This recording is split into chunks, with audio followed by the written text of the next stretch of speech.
So guys, I got some good news. There's a Roblox game releasing next week on Friday the 11th. And this game is a game called ROBLOX. This is an upcoming roguelike game that you're going to be hopping in. And well, first of all, let me just get this out the way. It's permadeath. So if you guys like your permadeath games, you know, y'all like your deep woken because that's also permadeath, etc. Well, we have another game that just came out. This is a random upcoming Roblox game that's releasing very soon, thankfully. And they just released a direct. If y'all guys just watched my last video, I was just yapping to WAP about how he's releasing a showcase type video on a base plate with no content. And then over here we have ROBLOX releasing literally the same day, a whole direct. Now it's a quicker video, but they still, you know, they show us what needs to be shown. So let's talk about it. But before we get into the video, guys, make sure you like and subscribe. And let me know how y'all feel about this game down in the comments below. I'm probably going to be streaming this game, so make sure you turn on bell notifications and make sure you're there for that stream. Now in this direct, they talk about a few different things. Progression, of course, this is what they always need to talk about. These trailers, these directs, these videos, these movies. Talk about combat. They give us weapons, armors. They explain all of that. Relics, the character customization. They give us a release date. It's stacked. So in this game, they actually plan on doing progression pretty different from just simply PvP or PvE. They want us to be able to progress in just about every possible way. So that means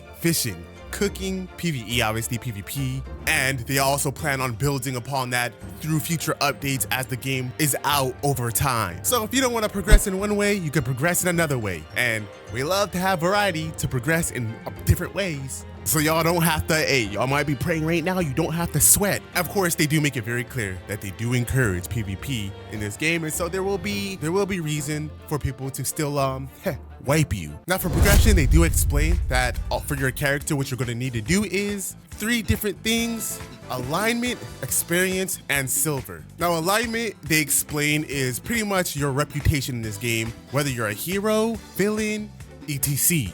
And in order, obviously, as you could probably imagine, in order to determine that is going to be based off of your quest and things of that nature.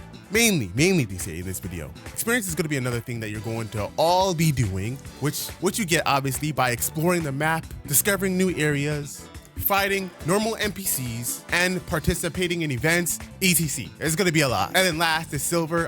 Well, he says it's just silver. You get money, you make money, you sell things, just how rich you are, I guess. So for character customization, they go in to explain that it's pretty important and that the system goes in from base to super to ultra, where if you do choose to progress your class to ultra, you could choose a second base class. So you could learn multiple classes in this game. Of course, according to them, you have to level it up all the way to ultra. This is to supplement your build, quoting what they say. The second base class is to supplement your build, and you will not be able to progress any further than that. Your second class that you learn pretty much is not going to be progressed, obviously the same way your main class is going to be. And also an alternative, players will be able to learn 2 super classes. So you already heard me say that there's base, super, and ultra. At the super stage, you'll be able to learn 2 super classes, and according to them, it's like a hybrid. And these builds will not be able to be progressed any further than super. So no ultra, nor are they able to learn an additional based class. But enough of that, let's talk about the races real quick, because this game will start you off with a race. They have Florian, Nomad, Elf, and more. And as you guys can expect, each class will have special abilities that other classes won't have, buffs, things of that nature. I mean, y'all were on Roblox, y'all know how it works. And next, with character customization, you're gonna have 5 different types of weapons. We have swords, daggers, spears, fists, and guns. Those are the 5 different types of weapons in this game. Let me know down in the comments, which one are you gonna go? Me personally, I'm probably gonna go, as I always go, swords. So this game has sub-races, and sub-races are, as you would expect, sub-races are something you can obtain when you progress through the game. You'll be able to get unique passives depending on what sub-race you get. That'll obviously further and upgrade your character, but we know how sub-races work, so yeah.